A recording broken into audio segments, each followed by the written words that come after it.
Hey, this is David Walensky bringing you another interview from the audio archives of Don't Die. This time I'm bringing to you the first half of my conversation with Pippin Barr, a game developer and academic.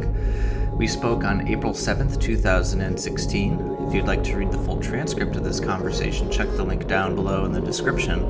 Also down there you'll see a link to my Patreon where your support helps me continue with this project. Thanks. So my full name is Pippin James Barr. I don't usually use my middle name except at cafes when they ask you for your name for the coffee cup, and like nobody understands Pippin. So rather than say that 1,000 times, they say James. Yeah, it's easier. Yeah. It's my birthday today, so I am literally exactly 37 right now. Oh, happy birthday. Thanks for doing this on your birthday. Yeah, I'm so inattentive to birthdays that it didn't even occur to me until today. Yeah. Shows you so what plans where I you have looking for my birthday as well. Yeah. What's that? Shows you what plans I have for my birthday. I think that just means you're older than 21. That's when that starts happening. Yeah, it starts to fall around then. That's true. And where are you looking? Oh, and I'm in Montreal, in Canada. Okay. Yeah. And then this is very nebulous, but just what do people need to know about you as far as like why you're talking about video games at all? The main reason at this point that I would be sitting here talking about video games would be, I guess, because I make them, and maybe because I guess I talk about or think about video games a lot because I guess I don't make popular video games. I make video games to think about video games, I guess, most of the time.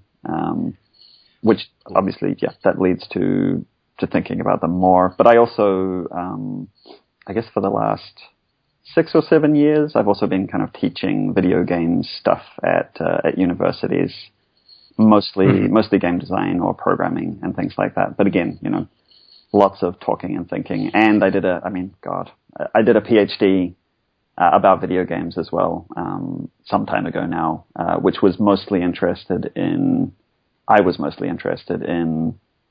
how video games communicate values to their players through their interfaces, because I was in a computer science department, so that was kind of my angle. I thought about them academically. I wrote a book about video games as well. I've done all kinds of video games things. You've done a couple things.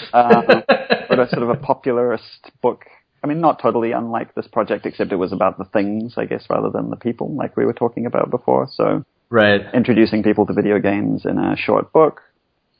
That's what I thought I was going to be for a while, was like a kind of a critic. And then, started teaching video games and making them at the same time. And that was kind of intertwined. Yeah. The shame of not making video games while teaching them. And, I've done a little bit in academia, and actually I was having coffee with a friend yesterday, and we were I knew I wanted to ask you a little bit about academia. I didn't know I was going to wind up starting there, but I guess it's just so I didn't forget. Video games and academia, I guess the most neutral thing is just sort of to ask your opinion about, like, the quote-unquote the state of it. It just, right. I'll elaborate, and just like it's odd in that it seems to be a thing that is largely staffed by people who don't necessarily have masters or PhDs, but sort of by virtue of their being around doing a thing for a while, they have sort of not fallen into the position of teaching, but they've sort of taken up teaching it, which I don't know exactly how academic fields emerge. I don't know if that's unusual, and I don't want to put you on the spot as if that's a thing you should know. But do you know? Yeah, I've spent plenty of time around video games, academia, and actually, most of my career so far has involved following my wife around, because she's also an academic, and she also studies video games. And she's sort of much more successful than me as an academic, and for good reason. But the first place we actually moved to was Copenhagen which was kind of where games studies, which is, I guess, the usual name for the academic study of games, that's kind of where it was born in some ways. Yeah. So we ended up in the department where that happened after the fact. Like, we weren't there at the birth of game studies, which was kind of in the late 90s or early 2000s. Yeah. But around... It's a young field. It's pretty young, yeah. It doesn't feel young anymore, I guess, because it's... people have really piled in. Yes. So it's very popular. I don't know if I think that it's true that people don't have PhDs. Like, I think that happens quite a lot where you're seeing quite a few game developers come in to teach at universities. Like Brenda Romero or John Romero, or those sorts of people come in because they have huge expertise, and I guess turn out to be good teachers as well. But lots of games, obviously, they cross a lot of disciplinary boundaries because they're kind of a medium, and they don't have that kind of film studies thing where only film studies people are allowed to talk about films or something to that kind of effect. Right. So you get, communication studies people, and you get literary theorists, and you get computer scientists, and they all kind of mix up into this thing called game studies, which has 1,000 perspectives. Yes. And maybe doesn't exist anymore. I don't know. Like, I think game studies now probably, I'm probably speaking out of turn, but seems like it means more kind of, I guess, critical theory applied to video games more than most things. But there's a lot more going on. Yeah. Yeah. Do you feel? I interviewed Jesse Schell last year, and I asked him this question, which was a little about, how do you feel like academia and the industry overlap and communicate in the game industry? I mean, does it seem on par with the way other industries and their academic? I guess, to the extent that the answer is, like, not much, I guess. Yeah. Yeah. Like, I guess I don't think that Hollywood is, knocking on the doors of famous film theorists to tell them how to make movies. Like, I think there is, one thing that does happen, it at least goes in the direction from industry to academia, in the sense that there are very smart people researching industry and doing kind of qualitative research. And going in there and kind of finding out how people are doing what they do. The other way, it doesn't seem to me, and I could be totally wrong, but it doesn't seem to me that there's a lot of uptake in the other direction. But you don't think that's unusual? I don't think so. I mean, I guess I don't. I don't know. I don't know either. Yeah. It seems like you've got people who do the thing, and then often they're not that interested in hearing what people who think about the thing think they should be doing, I guess.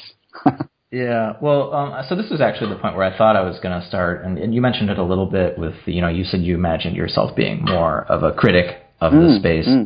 And I guess just on a very meta level, I wanted to ask you about criticism in games.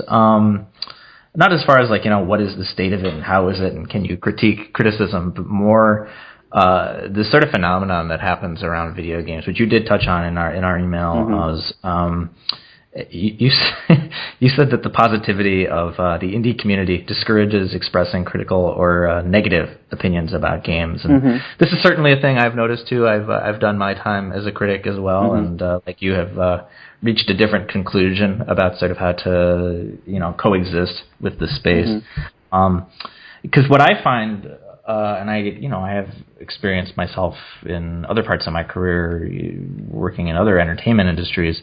What's unusual in games is it does very often criticism is heard as, rather than like, I see the potential for you to be better, as like a gut punch, or like a you shouldn't exist, or like a Zoidberg from Futurama, saying you're bad and you should feel bad.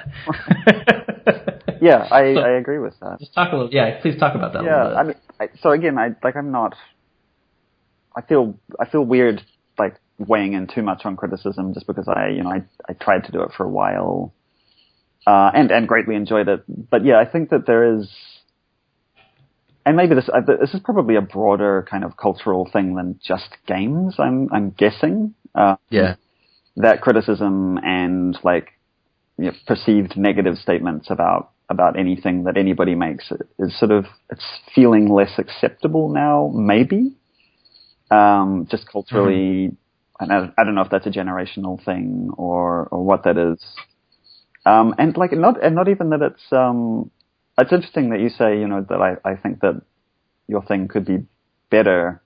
Like, I don't think I even have ever thought about it in such a positive way, but more like that I just think it's really interesting when things aren't the way that you, I don't know, not even that you thought that they should be a different way, but that they don't work for you, and like exploring why that is a really interesting exercise. I mean, I feel like, criticism in games is so odd because, it's not like you're making cars. It's not even like making movies. I mean, you're never gonna be making the same kind of game again. Like once you're done with it, like maybe you do privately, but you wouldn't be releasing, 4 versions of the same thing. Oh, well, yeah. So I mean, I often find it weird. Like even if you do take it in that positive way of like, here's where I see improvements. It's like, okay, well, what are they supposed to do with that? Yeah. I guess so, but then, like, I guess you're not really writing it for. Well, I don't know who you're writing it for, but like when I write about how I feel about games, again, it's more trying to explain. And this is something I've been worrying about more recently, much more generally, is that I'm just this incredible narcissist because I kind of just do everything for myself. So when I write something critical about, like I wrote something about Firewatch recently, talking that I didn't really. I wasn't just writing like I don't like the way that the hands work in Firewatch. Like I was interested in how they interacted with the narrative and so on. But I was writing that absolutely for me. Like, I mean, I'm just interested in what was it about that experience of kind of shrieking at the television screen as, I threw a photo of my wife onto the ground again. Like, there's that experience which is kind of, it's funny and weird and irritating, but like, going deeper into what was happening there felt like a good exercise for me, not for the people who made Firewatch. Like, I mean, they have reasons for doing things, and there's no doubt that they thought about that, and I think did a bug fix for it as well in later versions.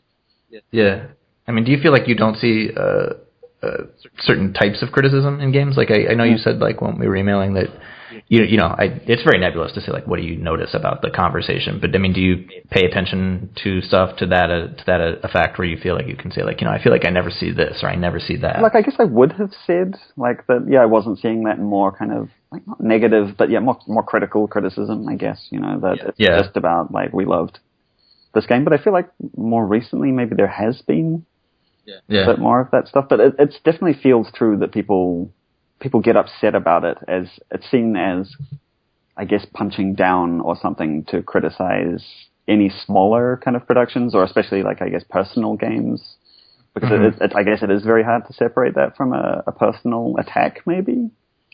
I always feel like that's sort of like people are hoping. It's almost like people sort of act like we're back in the 80s where they're just like, well, we can't talk poorly about this thing because we still want it to take off. Yeah, you got to nurture it. Like but I don't. You can't prune the tiny little plant too hard, or it's gonna die. Yeah, I don't know if that's true. Yeah, that's what it always feels like to me. I mean, it's like it's like games are fine. They're gonna be. I would have thought so, and I would have thought that the people making them were probably sufficiently robust that they're not going to fall apart because somebody. Yeah. Like, even if somebody writes a thing and they say that your game sucks, like, I mean, I would have assumed that you could... Like, people say my games suck on Reddit all the time. Yeah. And it doesn't really bother me that much, but I'm not trying to make a living, and I guess that's another part of all of this is that, people are trying to scrape together lives based on this work, and I guess bad words about your work can lead to all sorts of, you don't get your Kickstarter or don't get greenlit or... Yeah, there's a lot of brand management, I guess, that is pretty active for people these days. Mm-hmm. Myself, I often think of myself as like maintaining some weird kind of alien brand around myself. Oh yeah, we're both doing that. Yeah, I'm sure we're. Our brands have interacted in that other realm. That's right. It's just like okay, it's quite a comforting way of doing things. It is very impersonal, which I guess like I'm from a different generation, but like I just like. I don't really like being super personal and open in all of these public spaces. Well, there is a lot of that. I mean, and I think about that too, and I notice, like, I mean, I think that maybe that is a generational thing. It's just like, I don't really look for that sort of thing from those spaces. That doesn't mean you can't and you shouldn't. No, it seems like it's very rewarding for people, and I'm excited for them. Yeah. Yeah. Yeah. Well, I mean, you said that like you said like, what you do see, and I definitely see this too, is there is like certain types of introspection that's lacking in conversations around games. And in fact, I interviewed someone last week who mentioned something similar, where he said that he would love to play Firewatch in May and not have people act like it came out decades ago. Yeah, that's interesting. I mean, you said that you can't even. I mean, you went a little bit more granular. You said that like you can't even talk about qualities of older games. Right. Yeah. I mean, of the really older games. Well, I mean, how do you define? We're around the same age. But how do you define really older? Well, really older. I mean, for me, like I feel like the lessons of, I guess, Atari and things like that are they're not coming up a great deal. I mean, that said, I did actually happen to read somebody writing a blog post about Atari games just yesterday. But by and large, the idea of what was going on in those days, and particularly just the fucking weirdness of it all.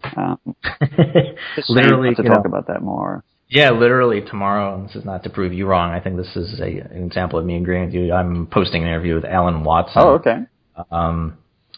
But it's, how do I talk about this without seeming like I'm criticizing people I interview? I think that like, I would agree, and then there's just like all this stuff that's just sort of lost, and by the time, at least for me in this interview, like I did sort of have a sense of, it was a long time ago. Yes, absolutely. I mean, and so it's just, yeah. I mean, and there's just kind of, this is something that always sort of strikes me, especially with game criticism, is there's a great deal of analysis coming from outside of game companies. But what about when we want to stop having these sort of bar conversations over beers about what we think all these games are.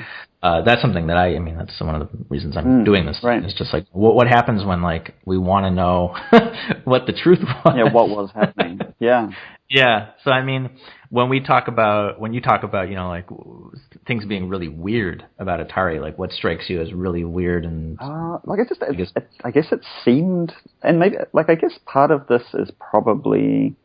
Like something I'm definitely interested in is platform studies. So there's a particularly good book about the Atari, which I guess is why I didn't have an Atari when it came out growing up. Like I think I got to video games more around Sega Mega Drive kind of times. Yeah, that was what was big in New Zealand. So the platform studies thing is kind of looking at how the underlying hardware influenced what got done. On these systems, and I guess because a system like the Atari, I mean, obviously it was incredibly constrained in terms of what it was possible to represent on a screen and like what sounds you could make and so on. I guess, I mean, it's not a surprise like that constraints breed creativity, and so there's just like there are so many games for the Atari that barely make sense. In such a good way, and like some of them are unplayable, of course. But I really like the fact that people had to, I guess, push further away from what I guess would seem like more obvious ideas. Whereas now, obviously, because we've got things like Unity, and there's still platform influence on the kinds of things that we produce, but we've got so much more freedom that maybe it's just a bit harder to think of something actually new to do because there isn't that thing to push on so forcefully. Yeah. So like Atari, like I mean, I was playing. What was I playing just before? Fast Food, which is like, I mean, it's not a very interesting game. It's just like you're a mouth, but you're a mouth. Like just the fact that you're a mouth, I think, is just so nice. And again, that's born of the kinds of resolutions that the Atari could muster. Like you couldn't be a little person, so you had to be like this mouth, like those wind-up teeth, and then there's just fast food like flying across the screen, and you're eating it and not eating pickles or whatever, and it's ridiculous. But the fact that you get to be a mouth, or even something like Pac-Man, who's also kind of like a mouth, just seems really great. Like I just feel like we don't see as much of that kind of thing anymore. Maybe because of those kinds of hardware and software constraints not pushing us anymore. Like you can draw a whole person eating a burger now. So you don't think about, like, what if I couldn't draw that? What if I had to represent it in some other way? Yeah, I mean, this actually was something I randomly had jotted down that I wanted to ask you about, which is just, I think, you had sort of mentioned, not like you specifically wanted to, but you had mentioned that, this sort of the fixation on violence that there can be in games, sort of, which I think too, like, is a good preface, is like, I feel like you can't really criticize that without someone saying you're just being a prude, but I think, like... Yeah, it's still strangely hard to say anything about violence. I keep wanting to just keep bringing it up over and over again, but it doesn't feel like it's a popular thing to say that you think it's a problem. Well, I mean, even, like, I think the most neutral way you can put it is, like, it gets kind of boring, Yeah, it's just at a base level. Thing. But, like, it's more disturbing than just that it's boring. Yeah, like, I worry that if you make the boring argument, then you're kind of buying out of any kind of more ethical position. Well, I'm just saying, like, even at, like, the fundamental level, the way to get someone to buy in is, like, okay, well, surely we can have different types of things, right? Yes, right. But we just get different types of violence. Spoiled that. That's what you wanted, right? Okay. But no, I mean, and there's been a lot of talk about, representation, which is of course important. But something I've noticed is, there does still seem to be, with all the advances in tech and everything, like we still see, like why do games need to have people in them at all, or why do they need to be about people? And I think there's sort of like a similar fanning out of, okay, now we want to show as many different types of violence. That's how many types of people we want to show. Diversity, yeah. Who are we killing? Yeah. Yes, who are we killing today?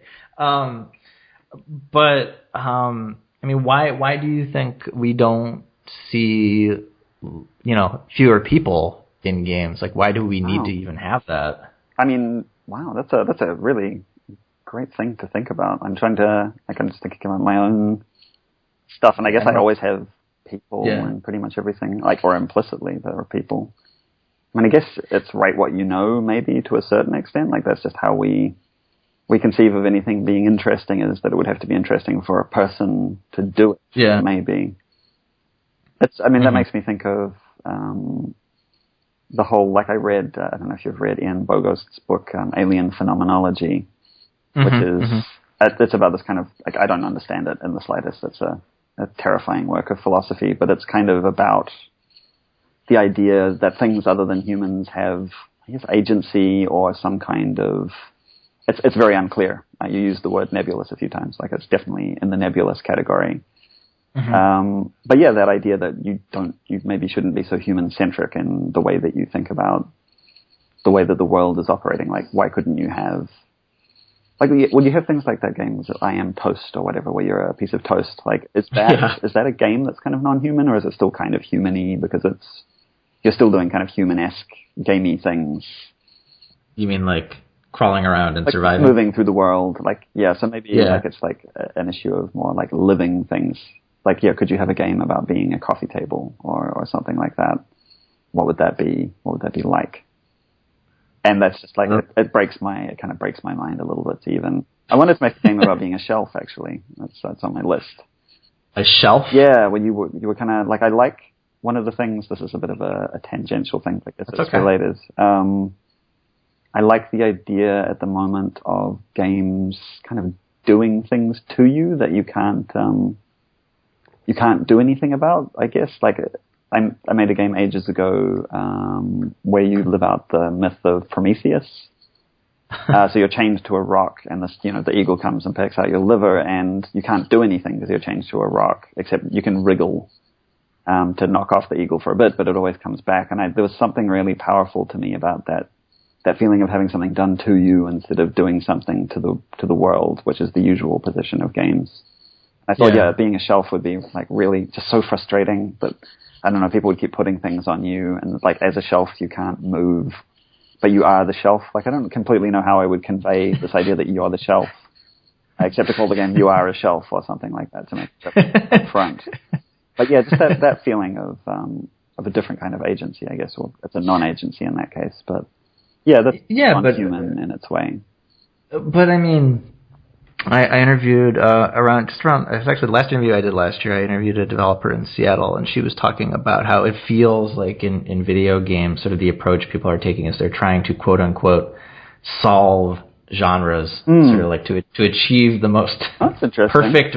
To achieve the most perfect version of a thing. Yeah. Versus like, we're talking about like, I want to make a game where you're a shelf and there's like a million questions. Like, I don't make games. I'm a creative person. I have taught people to do creative things. I do creative things myself. I mean, you mentioned there's a lot of brand management. Is that? I mean, isn't that more exciting though? Like why can't we?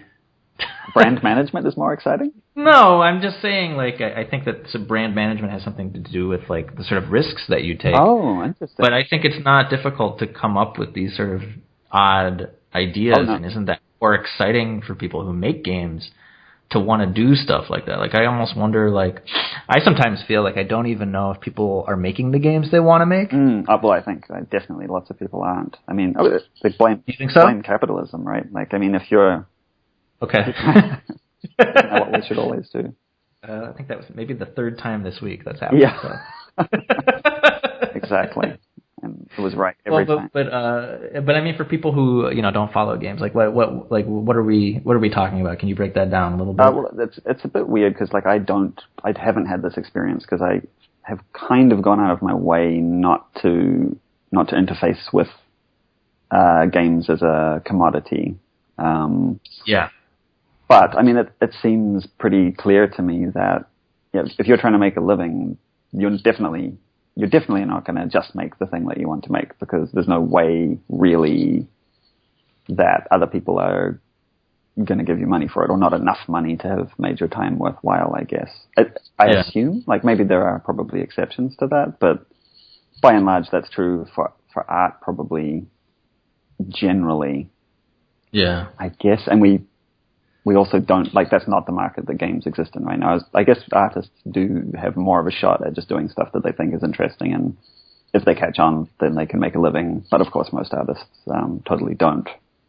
It's also true. Yeah, but in games, I guess, we're more in, I guess, the movie making kind of world, and you do have to, and more so, I guess, because with games, you're at least supposed to be thinking about player experience and like the idea that there's this person on the other end of the game who's actually going to interact with it. So maybe you're more inclined to think of it in a kind of consumery way from the beginning. And so like how could you just do exactly what you think is hilarious or brave or whatever, and also want somebody to pay you for it? It's a big risk to do that anyway, I guess, and most people don't. No, and I'm not minimizing that, to be honest. I mean, to be clear, but I mean, so you've had this thought though before that like just people aren't really necessarily even making the things they really want to. It's not like a new thought that I put in your head. No, I mean, it seems natural to me that would be the case. Yeah. Yeah, but you don't think it's unusual. You think it's no, that seems any sort of creative field. Yeah, and I don't know. Like I don't know if I would if there's some other thing beyond commerce that would lead that to happen. Like maybe people aren't making the things they want to make because they don't know what they want to make, I guess. But that's getting kind of weird. And I was going to go the architect way, where it's just like, well, the architect way. Just like they it's not like you can only be an architect, right? Like if someone hires you to be an architect, it's not like you're going to go around making all the buildings you want to make. I mean, I guess in a digital world, you kind of can. You can do that if you want to. Yeah. And then I guess the other thing is, like, do you want an audience? Because, again, like, if you want to make a game, like, if you even want anybody to fucking play it, then you probably need to tailor it a bit. And this is where brand management maybe starts to come in as well. Yeah. Yes. I mean, do you think that's harmful at all? Like, is it like, I mean, it's so nebulous to talk about like an entire medium. Like, is it harming a medium where you have an ecosystem like that? Does it just mean certain things are less frequent? Like, how does that actually affect it? Jeez. I know, sorry. Like, it seems like it's at such a level that it's a bit hard to say whether there's like a good or a bad, and that there's just a sort of a way, I guess, that things are currently, and that it will shift, I guess, with time as well, presumably. Mm-hmm. Yeah, is it harmful? I don't know. I guess I would like it if people made the things that they wanted to make, and preferably weirder things. But like, there's enough people making games now that there's plenty of weird stuff being made, right? I mean, it's not like it's a wasteland, and I don't play as much of it as I ought to. And it's still at the other side of all of this is that audience of people who want to play games and like what they're kind of ready for. Yeah, which is a whole other thing, a literacy kind of thing. Right. Well, I guess this is sort of in line with that, but I think it was you. It might have been Vulture or somewhere that wrote a piece about you a couple of years ago. Does that ring a bell? Before I start diving into quoting it, so I mean, this is. I can't remember if that was flattering or not. Well, I'll leave that up to you to conclude. But I mean, this was quite a positive that they attributed to you, which it said that you sort of were making the video game world reflect the art world. This is a literal quote. So I don't know if you've crossed that off your to-do list yet, but I haven't. I mean, I'm making an Abramovich method game right now, actually. So I'm right back in. But I think I think this is sort of one of the things being clawed at in games criticism is just sort of looking for examples in other mediums of types of things that games can do. I mean, do you think it's silly to task one medium with being like another, even though it is I think reasonable? No, yeah, I think it's totally is that totally fair. I mean, and especially looking at. I mean, because of, I guess, thinking of Marina, looking at the performing arts is like a really obvious place to go, just because playing a game is so much like performance. But I mean, there are all of these other ways of making art that have they've been around the block, and it seems worth like looking at what they do and how they do it. And I guess like film has traditionally been the one that maybe has had the biggest influence, but it might also be the least interesting one. How so? I mean, I would agree, but why? I wanted to just leave it at that finalistic kind of thing. But well, I mean, I can ramble. I mean, I guess it's you can jump in. Thinking about film. I mean, I think it's the obvious. It's maybe too obvious, and it's I mean, it's one of the art forms that I guess it's obviously totally non-interactive, except in the kind of academic sense of interpretation. Yeah. And that, that's such a huge gap that it's a bit hard to bridge. But I mean, visual, in terms of visual aesthetics, I mean, we could still learn a lot more from film, and the ways that things are done with staging and so on. That's all very relevant. Although, when you've got a maniac player on the camera controls, it can be, you can't have everything you want, but that's a really interesting thing as well. Like, how do you address that as a potential? And that's why you should draw on these other art forms, is not just because you can like transplant a beautiful panning shot from film into a game, but because when you try and create a similar effect or feeling to that panning shot that you saw in movie X, you realize that you can't do it. You can't just take it and paste it in. You have to like think about how that interacts with how games are, and that leads you to probably find out a lot more than you would if you didn't reach outwards as well. So I think maybe no, I think this may be the first time in a year and some change of me even bringing this up. But the whole our games art thing. Your phrasing is that it's usually framed, very very dumb. I mean, I'd be curious to hear. Can you sort of just dissect like why? You feel that that's a dumb thing to discuss, and for people reading this, like this is a hotly debated thing for a long time. I don't think it's dumb to discuss the question of, I guess, like how our games art, I don't know. Like, it's like the word art is so meaningless, I guess, in a lot of ways, except as a label for a particular kind of activity and like how it fits into society. But I mean, if games are a medium, and I read something recently where I like started to wonder if I was being cavalier by saying obviously games are a medium, but it's something like a medium where you can express like lots of different things in lots of different ways. Then it's not a question of whether games are art. It's like a question of, I guess, if you really have to get into it, whether a specific game should be considered an artwork or not, and that you could, if I don't know, Tron 2 or whatever is not art because it's a blockbuster movie, but Citizen Kane is art because it's a different kind of movie, then I guess you could have some games are art and some games aren't. Mm-hmm. And maybe having that conversation about why it's, why you should be able to say that is an interesting conversation to have as well. I mean, it's indicative of the types of binary conversations that happened around video games a lot. And I mean, I do something fairly unusual with this project, which is I try to get a lot of people who don't ever talk about games to talk about them. And I don't know if people inside of video games realize how nuanced and convoluted this stuff can seem when all they see are commercials on TV or whatever is in the App Store. Yeah. And so, you mentioned,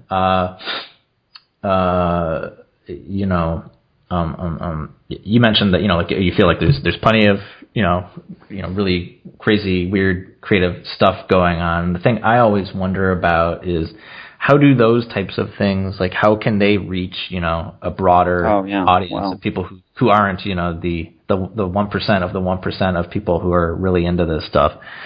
Because I want to know what to tell people myself, but I'm also curious how people like you find things. But also just like it's kind of compartmentalized. It totally is. But I mean, I guess the nihilist in me is like, I mean, you probably can't because most of those people won't be interested in them. Just like anything else. Well, like, you're saying it's kind of like prog rock, or hardly anybody gives a shit about contemporary performance art. Like, I mean. Plenty of people think that it's idiotic or insulting to even, that it should even exist. And not plenty of people, like most people, I guess, or they don't care. Yeah. And then you have, obviously, a much smaller group of people who are fascinated by it. And is it one of those so it has always been kind of things? Like, should, everybody be playing Porpentine's games? Or is it okay if not everybody does? Like, the creator may want more people to play it. Yeah, absolutely. I mean, I guess to some extent we all want the biggest audience possible.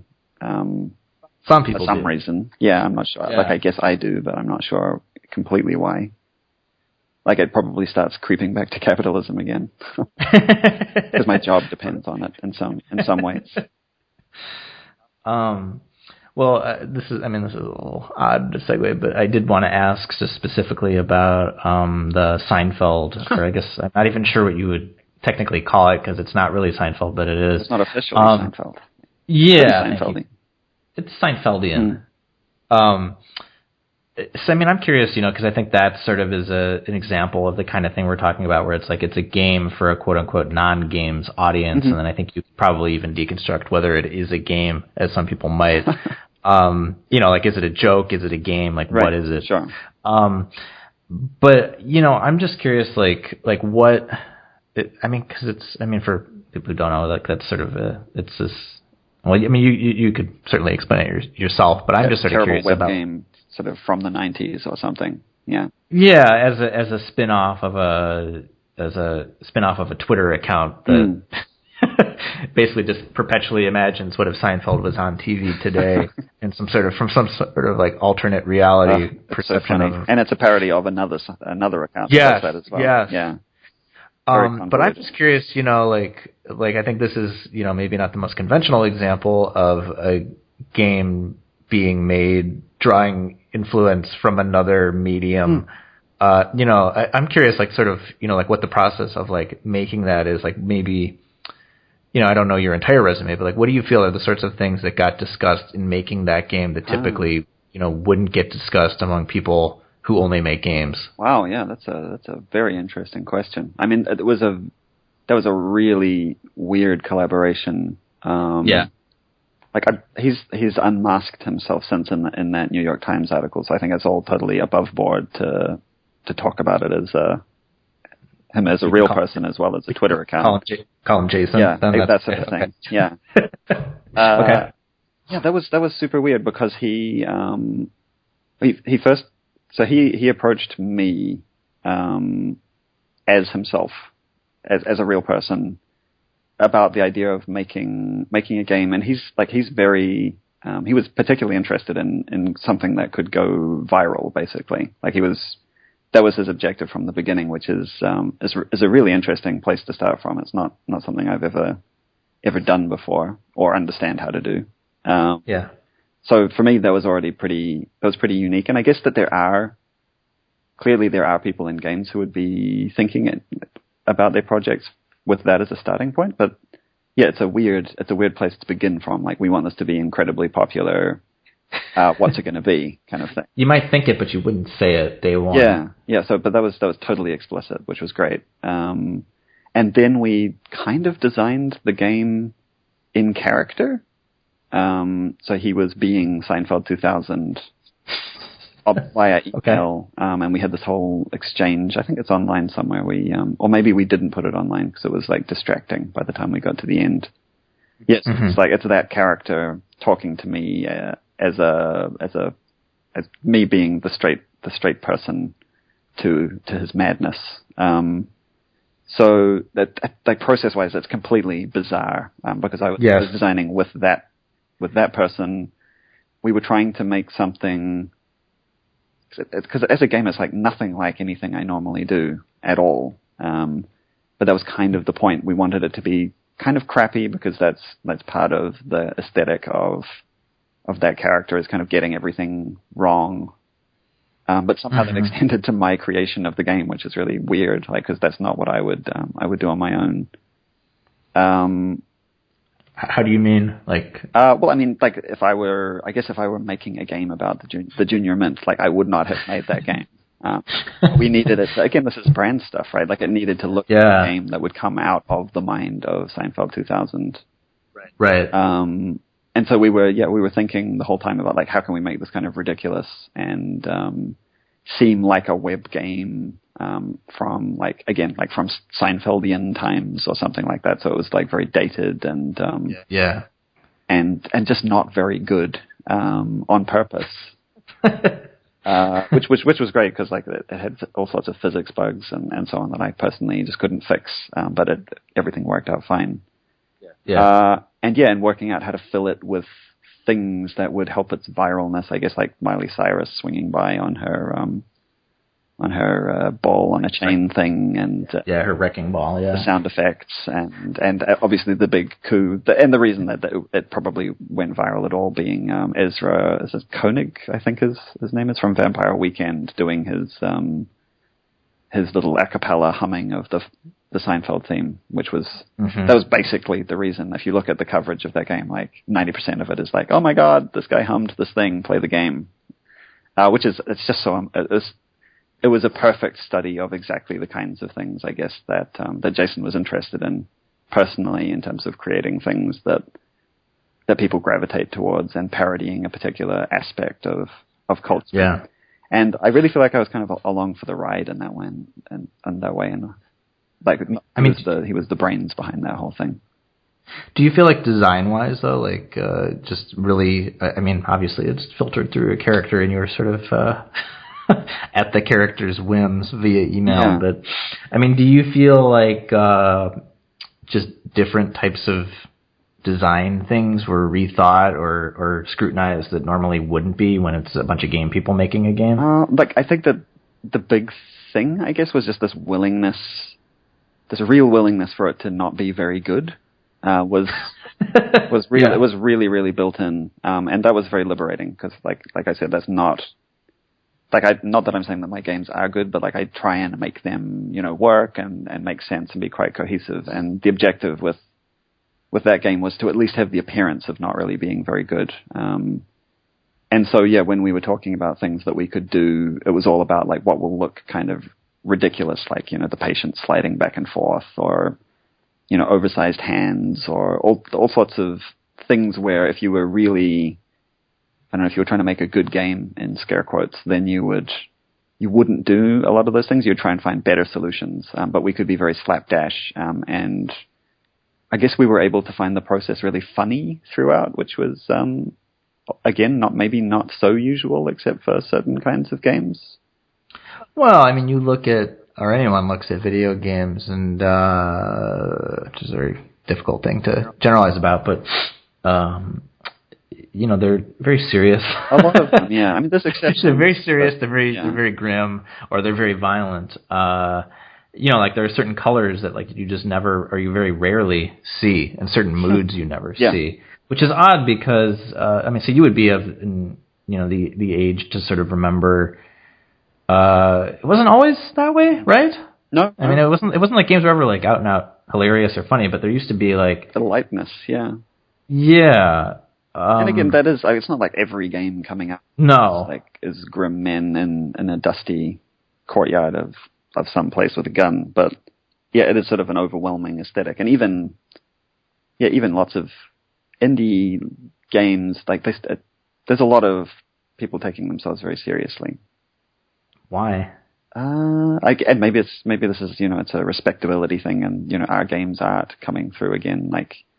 Games are already so trivialized by it feels like they're so trivialized by the broader culture that we have to prove how not silly they are for a few more years before we can do whatever we want or something. Or all of the old people die, and then suddenly we'll have this big coming out party. Well, that's the dream, right? That's the dream, yes. But that's also the way of thinking. If the right people have to die, and then you win. Yeah, I mean, and that's kind of I guess that's going to happen. But maybe. I mean, I sort of maintain, we could wait 5 years, or we could try to do that now. Yeah, well, I'm certainly of the opinion we can do whatever, whenever.